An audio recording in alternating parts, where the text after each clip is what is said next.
മഹാരാഷ്ട്രയിലെ ദാദയുടെ മരണം അല്ലെങ്കിൽ അജിത് പവാറിൻ്റെ മരണം ഇന്ത്യ ഒട്ടാകെ ഉറ്റുനോക്കിയൊരു സംഭവമായിരുന്നു. ഒരുപാട് ഊഹാപോഹങ്ങൾ ആദ്യഘട്ടത്തിൽ ഉണ്ടായിരുന്നു. അത് ഒരു ആക്രമണമാണ്, അല്ലെങ്കിൽ പ്ലെയിൻ തകർന്നത് മറ്റെന്തെങ്കിലും രാജ്യദ്രോഹികളുടെ കാര്യങ്ങൾ കൊണ്ടാണ് എന്നൊക്കെ പറഞ്ഞിരുന്നു. പക്ഷെ അതിനൊക്കെ അപ്പുറത്തേക്ക് സ്വാഭാവികമായിട്ട് അപകടമായിട്ട് പിന്നീട് നമ്മൾ കണ്ടു. പക്ഷെ അതിനൊക്കെ അപ്പുറത്തേക്ക് രാഷ്ട്രീയപരമായിട്ട് ഒരുപാട് ചോദ്യങ്ങൾക്ക് ഇനി മഹാരാഷ്ട്രയ്ക്ക് ഉത്തരം നൽകേണ്ടതുണ്ട്. അജിത് പവാർ ഇല്ലാത്ത NCP, അജിത് പവാർ ഇല്ലാത്ത മഹാരാഷ്ട്ര, എങ്ങനെയായിരിക്കും ഇനി രാഷ്ട്രീയപരമായിട്ട് NCP മഹാരാഷ്ട്രയിൽ മുന്നോട്ട് പോകാൻ പോകുന്നത്? ഈ NCPയുടെ മഹാരാഷ്ട്ര ഘടകത്തിൽ അജിത് പവാർ ഗ്രൂപ്പിന് ശക്തമായൊരു സ്വാധീനമുണ്ട്. ഈ അജിത് പവാർ അറിയപ്പെടുന്ന തന്നെ ദാദ എന്നാണ്, NCPയുടെ ദാദ. അപ്പോൾ ഈ അജിത് പവാറിൻ്റെ മരണത്തോടു കൂടി ശരിക്കും പറഞ്ഞു കഴിഞ്ഞാൽ ഇപ്പോൾ ഒരു നാഥനില്ല കളരിയായിട്ട് മഹാരാഷ്ട്രയിലെ അജിത് പവാർ ഘടകം, NCPയുടെ അജിത് പവാർ ഘടകം മാറിക്കഴിഞ്ഞിട്ടുണ്ട്. അതിൽ തന്നെ നോക്കുകയാണെന്നുണ്ടെങ്കിൽ ഇപ്പോൾ ഒരു സഹതാപ തരംഗം ആഞ്ഞടിക്കുന്ന, രാഷ്ട്രീയത്തിൽ അങ്ങനെയാണല്ലോ, ഒരു മരണത്തിന് ശേഷം ശക്തമായ ഒരു സഹതാപ തരംഗം ആഞ്ഞടിക്കുന്ന ഒരു പ്രവണത കുറച്ച് വർഷങ്ങളായിട്ട് ഉള്ളതാണ്. അപ്പോൾ അങ്ങനെയുള്ള ഇനി വരുന്ന ഒരു എന്താ പറയുന്ന തെരഞ്ഞെടുപ്പിലേക്ക്, ഇപ്പോൾ ഉടനെ ഒരു തെരഞ്ഞെടുപ്പ് നേരിടേണ്ട ഒരു അവസ്ഥയിലാണ് ഉള്ളത്. അപ്പോൾ അവിടേക്ക് ഇപ്പോൾ പറയപ്പെടുന്ന പേരെന്ന് പറയുന്നത് വൈഫായിട്ടുള്ള ഈ പറയുന്ന സുനേത്ര പവാറിൻ്റെ പേരാണ് ഈ മുന്നണിയിലേക്ക് വരുന്നത്. പക്ഷെ സുനേത്ര പവാർ കുറച്ച് കാര്യങ്ങളിൽ വീക്കാണ്. എന്ന് വെച്ചാൽ സുനേത്ര ഓൾറെഡി രാജ്യസഭ MP ആണ്. അവർ ഈ പറയുന്ന ജനങ്ങളുടെ കാര്യങ്ങളിലൊക്കെ ഇടപെടുന്നുണ്ട്. പക്ഷേ ഭരണനിർമ്മാണത്തിലും രാഷ്ട്രീയത്തിൻ്റെ ഒരു ശക്തമായ തീരുമാനങ്ങൾ എടുക്കുന്ന കാര്യത്തിലും സുനേത്ര വീക്കാണ്. അത് പവാറിനെ പോലെ ഒരു പവർ ഇല്ല. പിന്നെ പറയുകയാണെന്നുണ്ടെങ്കിൽ നമുക്ക് മുന്നിലുള്ളതെന്ന് പറയുന്നത്, അല്ലെങ്കിൽ NCPക്ക് മുന്നിലുള്ളതെന്ന് പറയുന്നത്, അദ്ദേഹത്തിന് ശേഷം അദ്ദേഹത്തിൻ്റെ ഭാര്യയെ മുന്നണിയിലേക്ക് കൊണ്ടുവരാം, സഹതാപ തരംഗത്തിൽ തങ്ങൾക്കുള്ള സീറ്റ് പോവാതെ വേണമെങ്കിൽ കാത്തു രക്ഷിക്കാൻ പറ്റും എന്നതിലുപരി വലിയൊരു ഇമ്പാക്റ്റ് ഒന്നും തന്നെ സുനേത്രയുടെ കടന്നുവരവോടുകൂടി NCPയുടെ അജിത് പവാർ ഘടകത്തിന് സംഭവിക്കാൻ പോകുന്നില്ല എന്നുള്ളത് ഇവിടെ വ്യക്തമായിട്ടുള്ളൊരു കാര്യമാണ്. പിന്നെയുള്ളത് പാർത്ഥിൻ പുത്രൻ 2019 കൊട്ടിഘോഷിച്ചുകൊണ്ട് ലോക്സഭ MP സ്ഥാനത്തേക്ക് മത്സരിപ്പിച്ചൊരു വ്യക്തിയാണ്. 2019 മൂന്നാം തലമുറയായിട്ടാണ് ഈ പറയുന്ന പാർത്ഥിവിനെ മത്സരിപ്പിച്ചത്. പക്ഷെ ദയനീയ പരാജയമായിരുന്നു.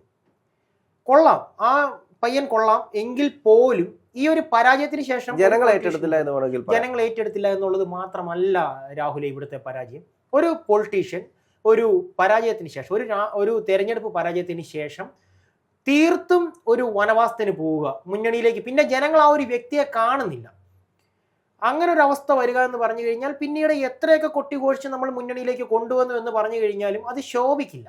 കാരണം എന്താണെന്ന് ചോദിച്ചു കഴിഞ്ഞാൽ നമുക്ക് നോക്കുകയാണെന്നുണ്ടെങ്കിൽ ദയനീയ പരാജയത്തിന് ശേഷം രാഷ്ട്രീയ പിൻവാങ്ങൽ മാത്രമല്ല, ഈ പറയുന്ന പാർത്ഥിനെ പിന്നീട് ആരും തന്നെ കണ്ടിട്ടില്ല. പിന്നെ നമുക്ക് മുന്നിലുള്ളതെന്ന് പറയുന്നത് പ്രഫുൽ പട്ടേലാണ്. അദ്ദേഹം NCPയുടെ ഒരു സ്ഥാപക നേതാക്കളിൽ ഒരു ആളാണ് ഈ പറയുന്ന പ്രഫുൽ പട്ടേൽ. എങ്കിൽ പോലും മഹാരാഷ്ട്രയുടെ മണ്ണിൽ അദ്ദേഹത്തിന് ഒരു രാഷ്ട്രീയ അടിത്തറ ഇല്ല എന്ന് തന്നെ പറയേണ്ടി വരും പ്രഫുൽ പട്ടേലിന്റെ കാര്യത്തിൽ. പ്രഫുൽ പട്ടേൽ കൊള്ളാം, അദ്ദേഹം ഒരു നല്ല തത്വചിന്തകനാണ്, ഒരു രാഷ്ട്രീയ ചിന്തകനാണ്. രാഷ്ട്രീയത്തിൽ മുന്നണിയിലേക്ക് വന്ന് എന്തെങ്കിലുമൊക്കെ ചെയ്യുവാനുള്ള ഒരു പവറുള്ള ഒരു വ്യക്തിയാണ് ഈ പ്രഫുൽ പട്ടേൽ. എങ്കിൽ പോലും നമ്മളോട് ചിന്തിക്കേണ്ട കാര്യം എന്താണ്, അദ്ദേഹത്തിനൊരു ജനകീയ പിന്തുണ, അതായത് ജനകീയ അടിത്തറ അദ്ദേഹത്തിന് നേടിയെടുക്കാൻ സാധിച്ചിട്ടില്ല. പിന്നെയുള്ളത് സുനിൽ തട്കറയാണ്. സുനിൽ തട്കറയെ കുറിച്ച് പറയുകയാണെന്നുണ്ടെങ്കിൽ കൊങ്കൺ മേഖലയിൽ അറിയാം, NCPക്ക് ഏറ്റവും കൂടുതൽ വേരോട്ടമുള്ള ഒരു മേഖലയാണ് കൊങ്കൺ മേഖല. കൊങ്കൺ മേഖലയിലെ NCPയുടെ അടിത്തറ പാകിയ വ്യക്തികളിൽ ഒരാളാണ് ഈ പറയുന്ന സുനിൽ തട്കറെ. എങ്കിൽ പോലും സുനിൽ തട്കറയുടെ കാര്യത്തിൽ പറയുകയാണെന്നുണ്ടെങ്കിൽ അദ്ദേഹത്തിന് അജിത് പവാറിൻ്റെ ഒരു പൊളിറ്റിക്കൽ സ്ട്രെങ്ത്, അല്ലെങ്കിൽ അജിത് പവാറിനെ പോലെയുള്ള ഒരു വ്യക്തിപ്രഭാവം ജനങ്ങൾക്കിടയിലേക്ക് ഉണ്ടാക്കിയെടുക്കുവാനായിട്ട് ഈ പറയുന്ന സുനിൽ തട്കറയ്ക്ക് സാധിച്ചിട്ടില്ല. പക്ഷെ നിലവിൽ അദ്ദേഹം ജലവിഭവ മന്ത്രിയായിരുന്നു, ഗ്രാമവികസന മന്ത്രിയായിരുന്നു. ആ ഒരു മേഖലകളിലൊക്കെ ശക്തി തെളിയിച്ചിട്ടുണ്ടെങ്കിൽ പോലും അദ്ദേഹത്തിനും ഒരിക്കലും അജിത് പവാറിന്റെ എന്താവാൻ പറ്റില്ല, ഒരു പിൻതലമുറയായിട്ട് അദ്ദേഹത്തെ അവരോധിക്കുവാനായി പറ്റുന്ന ഒരു വ്യക്തി അല്ല എന്നുള്ളതാണ്. പിന്നീട് പറയുകയാണെന്നുണ്ടെങ്കിൽ നമുക്ക് മുന്നിലേക്ക് എടുത്തു പറയാനുള്ള ഒരു വ്യക്തി എന്ന് പറയുന്നത് ഛഗൻ ഭുജ്പൽ എന്ന് പറയുന്നത് മഹാരാഷ്ട്രയിലെ ഏറ്റവും മുതിർന്ന ഒരു OBC നേതാവാണ്. OBC ഘടകങ്ങളുടെ NCPയിലേക്ക് OBC ഘടകങ്ങളുടെ ഏറ്റവും ശക്തനായ ഒരു നേതാവാണ് ഈ പറയുന്ന ഛഗൻ ഭുജ്പൽ. എങ്കിൽ പോലും അദ്ദേഹത്തിന്റെ പവർ ശിവസേനയിലാണ് ഏറ്റവും കൂടുതലായിട്ടുള്ളത്. NCPയിലും അദ്ദേഹത്തിന് ഒരു നേട്ടമുണ്ടാക്കാൻ സാധിച്ചിട്ടുണ്ടെങ്കിൽ പോലും അദ്ദേഹവും മുന്നണിയിലേക്ക് വരുവാനുള്ള സാധ്യതയില്ല. കാരണം എന്തെന്ന് ചോദിച്ചു കഴിഞ്ഞാൽ ഒന്നാമത്തെ ഘടകം പ്രായം ഒരു വലിയ ഘടകമാണ്. അദ്ദേഹത്തിന് നല്ല പ്രായമുണ്ട്. അതുപോലെ തന്നെ നോക്കുകയാണെന്നുണ്ടെങ്കിൽ അദ്ദേഹത്തിന്റെ പേരിൽ വന്നിട്ടുള്ള കുറച്ച് ആരോപണങ്ങളുണ്ട്. ആ ആരോപണങ്ങൾ ഛഗൻ ഭുജ്ബലിനെ ശരിക്കും പറഞ്ഞു കഴിഞ്ഞാൽ ജനങ്ങൾക്കിടയിൽ ഒരു നെഗറ്റീവ് ഇമ്പാക്റ്റ് ഉണ്ടായി കൊടുത്തിട്ടുണ്ട് രാഹുൽ. അപ്പോൾ പറയുകയാണെന്നുണ്ടെങ്കിൽ ശരിക്കും ഇപ്പോൾ അജിത് പവാർ എന്ന് പറയുന്ന നേതാവിന്റെ മരണത്തോടു കൂടി NCPയുടെ മഹാരാഷ്ട്ര ഘടകം ശരിക്കും പറഞ്ഞാൽ ഒരു നാദനില്ല കളരി അല്ല, NCP പൊട്ടിപ്പൊളിഞ്ഞു പോകാൻ പോകുന്നതിന്റെ ഒരു സൂചനയായിട്ട് ഇപ്പോൾ അജിത് പവാർ ഇല്ലാത്തൊരു NCP എന്ന് പറയുന്നത് നമുക്കറിയാം. ഉപ്പില്ലാത്ത കഞ്ഞി പോലെ മഹാരാഷ്ട്രയിൽ ഇനി പുതിയൊരു നേതാവിന്റെ കടന്നുവരവ് വരേണ്ടിയിരിക്കുന്നു. ഇപ്പോൾ മഹാരാഷ്ട്രയെ സംബന്ധിച്ച് ഇനി BJP എന്താണ് അവിടെ പുതിയൊരു സ്ട്രാറ്റജി പയറ്റാൻ പോകുന്നത് എന്നുള്ള ചോദ്യവും അവിടെ ബാക്കിയാണ്.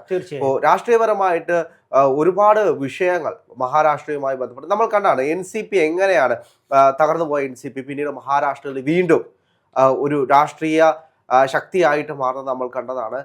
എന്തു തന്നെയാണെങ്കിലും മഹാരാഷ്ട്ര ഇനി ആരോടൊപ്പം നിൽക്കുമെന്നൊരു ചോദ്യം, NCP ഇല്ലാത്തൊരു കാലഘട്ടത്തിൽ ആരോടൊപ്പം നിൽക്കുമെന്നൊരു ചോദ്യം അവിടെ ബാക്കിയാണ്.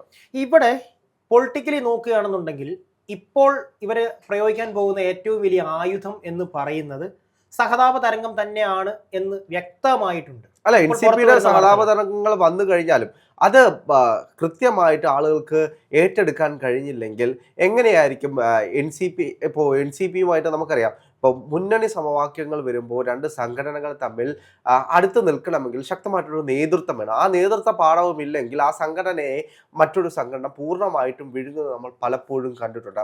യഥാർത്ഥത്തിൽ മഹാരാഷ്ട്രയിൽ NCPയെ BJP മൊത്തത്തിൽ വിഴുങ്ങാനുള്ള സാധ്യതയില്ല. തീർച്ചയായിട്ടും ഇനി വരുന്ന ഒരു അവസ്ഥയിൽ ഇപ്പോൾ NCP എന്ന് പറയുന്നത് BJPയുടെ ഒരു ഏറ്റവും ശക്തമായ ഒരു ഘടകം എന്നുള്ള രീതിയിൽ മാത്രം നിന്നിരുന്നതിനെ അജിത് പവാർ എന്ന് പറയുന്ന വ്യക്തിയുടെ അന്ത്യത്തോടു കൂടി അല്ലെങ്കിൽ ഒരു നേതാവിന്റെ അസ്തമയത്തോടു കൂടി ശരിക്കും പറഞ്ഞു കഴിഞ്ഞാൽ മഹാരാഷ്ട്രയുടെ മണ്ണിൽ BJP ഉദിച്ചു വരാൻ പോവുകയാണ്. കാവിക്കൊടി പാറുന്ന ഒരു പുലരിയാണ് ഇനി വരാൻ പോകുന്നത് എന്നുള്ളത് തീർച്ചയാണ്. കാരണം നരേന്ദ്രമോദിയെ പോലെ അമിത്ഷായെ പോലെ ശക്തരായ രാഷ്ട്രീയ മുന്നോട്ടങ്ങളുള്ള അല്ലെങ്കിൽ രാഷ്ട്രീയ കാഴ്ചപ്പാടുകളുള്ള നേതാക്കൾ ഒരിക്കലും തങ്ങൾക്ക് ലഭിച്ചിട്ടുള്ള ആ ഒരു സ്ഥാനം വിട്ടുകളയാനായിട്ട് ഒരിക്കലും ശ്രമിക്കില്ല. തീർച്ചയായിട്ടും BJPയുടെ ഏറ്റവും ജനസമ്മതനായ ഒരു നേതാവിനെ തന്നെ അവർ മഹാരാഷ്ട്രയിലേക്ക് അവതരിപ്പിക്കുമെന്നുള്ളത് തീർച്ചയായിട്ടുള്ള കാര്യമാണ്. പക്ഷേ NCP എന്ന് പറയുന്ന പ്രസ്ഥാനം അതിൻ്റെ അണിയറക്കാർ അതിനെ അവസാനിപ്പിക്കാതെ ഇരിക്കുവാനായി സുനേത്ര എന്ന് പറയുന്ന പവാറിൻ്റെ വാമഭാഗത്തെ കൊണ്ടുവരട്ടെ.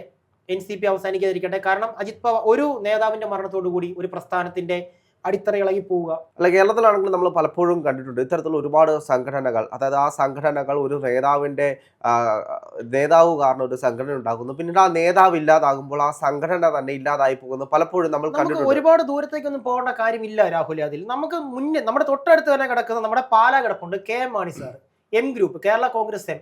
മാണി സാർ UDFിൽ നിന്ന് പടുത്തുയർത്തി കൊണ്ടുവന്ന ആ ഒരു പ്രസ്ഥാനം, അദ്ദേഹത്തിന്റെ മരണത്തിന് ശേഷം അദ്ദേഹത്തിന്റെ മകൻ ജോസ് കെ മാണി LDFിലേക്ക് പോകുന്നു. ഇന്ന് പാലായിൽ കേരള കോൺഗ്രസ് M എന്ന് പറയുന്ന പ്രസ്ഥാനത്തിന് വേരുകളുണ്ടോ എന്ന് ചോദിച്ചാൽ അവിടെ പാലാക്കാർക്ക് മാണിയെ മതി എന്നൊരു തമാശ രൂപേണ പറയുന്നുണ്ട്. പാലാക്കാർക്ക് ജോസ് കെ മാണിയെ വേണ്ട, മാണിയെ മതി. KM മാണി സാറിന്റെ മരണത്തോടു കൂടി തന്നെ അവിടെ മാണി സി കാപ്പൻ അധികാരത്തിൽ കയറി. പിന്നീട് UDF അവിടെ ഒരു തേരോട്ടം നടത്തിക്കൊണ്ടിരിക്കുകയാണ് പാലായിൽ. എന്താണെങ്കിലും മഹാരാഷ്ട്രയിൽ ഇനി സംഭവിക്കാൻ പോകുന്നത് രാഷ്ട്രീയ ചേരിതിരിവിന്റെ ഒരു കാലഘട്ടമാണ്. രാഷ്ട്രീയ ചേരിതിരിവ് മാത്രമല്ല, ഒരു വലിയ കൊടുങ്കാറ്റ് തന്നെ പൊട്ടിപ്പുറപ്പെടാനുള്ള എല്ലാവിധ സാധ്യതകളും കാണുന്നുണ്ട്. കാരണം അജിത് പവാറിനെ ദാദ എന്നറിയപ്പെടുന്നത് വെറുതെ ആയിരുന്നില്ല. അദ്ദേഹത്തിന്റെ ആവശ്യങ്ങൾ എന്താണെങ്കിലും അത് എത്ര മുതിർന്ന രാഷ്ട്രീയ പ്രസ്ഥാനത്തോടും പോരാടി നേടുവാനുള്ള ഒരു വാക്ചാതുര്യം ഉണ്ടായിരുന്നു. അദ്ദേഹമാണ് വിടവാങ്ങിയിരിക്കുന്നത്. ശരിക്കും പറഞ്ഞു കഴിഞ്ഞാൽ ഇനി സംഭവിക്കാൻ പോകുന്നത് ഒരു കൊടുങ്കാറ്റ് തന്നെയാണ്. ആഞ്ഞടിക്കാൻ പോകുന്ന BJP കൊടുങ്കാറ്റിനെതിരെ NCPയുടെ ചെറു തെന്നലുകൾക്ക് എന്ത് ചെയ്യാൻ സാധിക്കും അല്ലെങ്കിൽ എങ്ങനെ പിടിച്ചു നിൽക്കാൻ സാധിക്കുമെന്നുള്ളത് വരും ദിവസങ്ങളിൽ കണ്ടറിയേണ്ട കാര്യം തന്നെയാണ് രാഹുൽ.